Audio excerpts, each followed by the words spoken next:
दोस्तों, राइजिंग भारत में मैं एडवोकेट राजीव लोचन फिर से आपका स्वागत करता हूं। आज मैं जिस विषय को लेकर आपके सामने उपस्थित हुआ हूं वो है लालू यादव का चारा घोटाले के 5वें केस में सीबीआई के द्वारा दोषी पाया जाना और बहुत जल्दी उनको सजा भी सुनाया जाएगा। लेकिन लालू यादव के और इससे पहले भी उनको 5-4 अलग केसों में भी जो है उन्हें दोषी पाया गया और जिसके लिए उन्हें सजा भी सुनाया गया। लेकिन लालू यादव का को सजा मिलना या दोषी पाया जाना और सजा भी मिलना, सजा भी होना, इनफैक्ट 4 मैटर में वो अभी बेल पर हैं, इसके क्या मायने हैं भारत की राजनीतिक परिदृश्य में। सबसे पहले इस चीज़ को समझने की कोशिश करते हैं कि अगर 90s में देखा जाए, जो जो कालखंड 1993 से लेके 2001-2002 तक का जो कालखंड है, और अगर स्पेशली 90s में लालू यादव भारत के राजनीति के परिदृश्य में एक बहुत ही मजबूत नेता के रूप में स्थापित हो चुके थे। और जैसा कि पहले वो बिहार के मुख्यमंत्री बने और आने वाले समय में वो रेल मंत्री भी, अगर सेंट्रल गवर्नमेंट की बात करें तो रेल में मंत्री भी बने।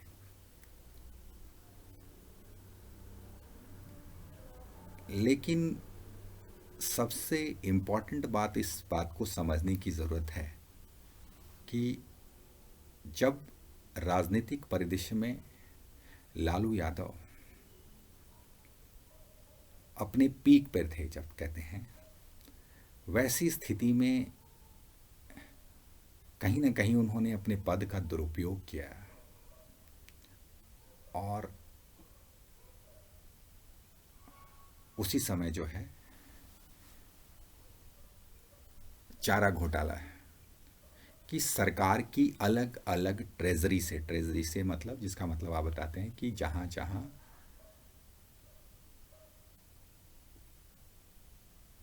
चारा के नाम पे अलग अलग ट्रेजरी में जो पैसे आवंटित किए गए थे पशु विभाग के द्वारा,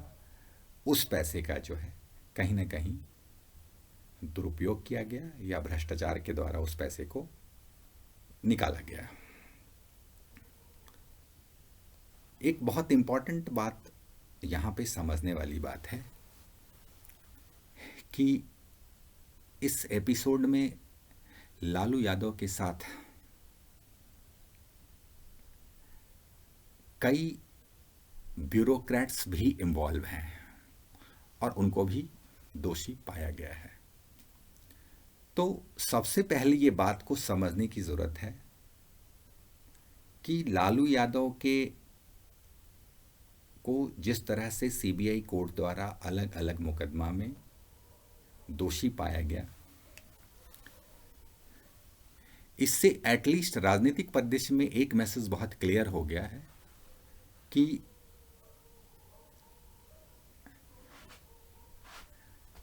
चाहे आप जितने भी बड़े, जितने भी पावरफुल नेता क्यों ना हों,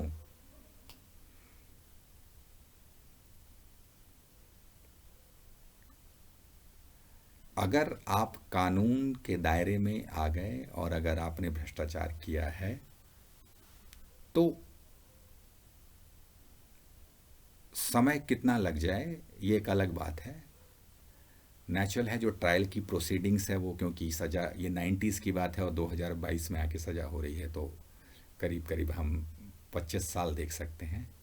और कई बार इंटेंशनल डिले हुआ, गवर्नमेंट के अलग अलग गवर्नमेंट बदलने के कारण डिले हुआ, कई बार फेवरेबल गवर्नमेंट के कारण डिले हो जाते हैं। दैट इज़ देयर प्रोसीडिंग्स को, क्योंकि दो पहलू हैं इसमें। गवाह, जब आप देख रहे हो कि करीब करीब जो मुझे रिपोर्ट है उसमें अभी 5 से 50 से 60 लोगों का कन्विक्शन हुआ है, तो ऐसी स्थिति में समय लग जाता है, क्योंकि हमारे संविधान में कहीं ना कहीं फंडामेंटल इस बात पे है कि all accused are innocent until they found guilty. तो हर जो अभियुक्त है वो निर्दोष है जब तक उसका जो दोष है वो कोर्ट में साबित नहीं हो जाता है। और जो दूसरी बहुत बहुत इम्पॉर्टेंट फंडामेंटल्स ये है कि कई बार जो है किसी भी निर्दोष को सज़ा नहीं होनी चाहिए। तो इस फंडामेंटल की वजह से क्या होता है कि कई बार जो ट्रायल की प्रक्रिया है, और एज एडवोकेट, क्योंकि कई बार हम प्रोसिक्यूशन की साइड में होते हैं, कई बार डिफेंस की साइड में होते हैं, तो आपको जो प्रक्रिया में लेट होना, और जब आप दोनों तरफ से काम करेंगे तो आपको समझ में आएगा कि वो एक नेचुरल प्रोसेस है। हाँ, उसके एग्जीक्यूशन को कैसे फास्ट किया जा सकता है उसके बारे में कई न्यायालय सोच रहे हैं, और कई सजेशंस भी आ रहे हैं, और सरकार भी इसके लिए काम कर रही है। लेकिन ये है कि अंत में सज़ा होना तय है। अगर आप भ्रष्टाचार में लिप्त हैं और अगर दोषी पाए गए तो सज़ा होगी। अब सवाल ये पैदा होता है कि जो पॉलिटिशियंस हैं, जो हमारे देश के नेता हैं, और ख़ास तौर पे कहीं ना कहीं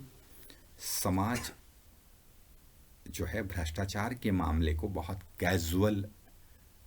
लेने लग गया है। जैसे कि अगर कोई नेता है, अच्छा, नेताओं को सज़ा नहीं होती है, या if the somebody is a politician he can get away with it, कोई भी नेता जो है बड़ा से बड़ा भ्रष्टाचार करके बच जाएगा। जो इस तरह की मानसिकता और इस तरह की विचारधाराएं ही जो है कहीं ना कहीं ऐसे नेताओं को विश्वास देती है कि वो भ्रष्टाचार कर लेते हैं और उन्हें लगता है कि they can get away with it. वो सिस्टम को अपनी जेब में लेकर चलते हैं। तो और स्पेशली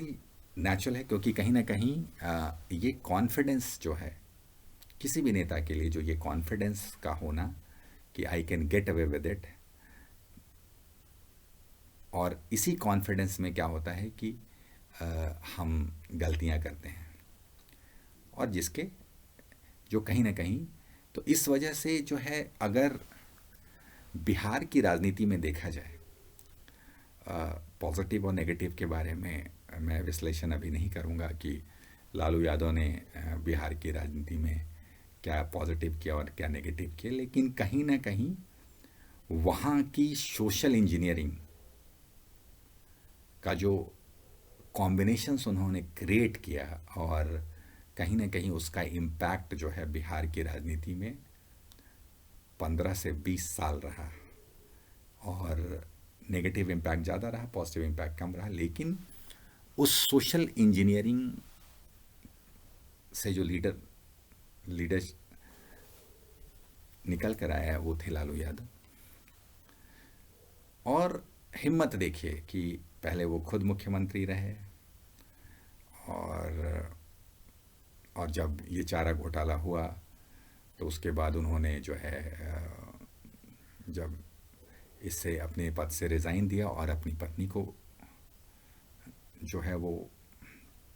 उन्होंने मुख्यमंत्री बनाया।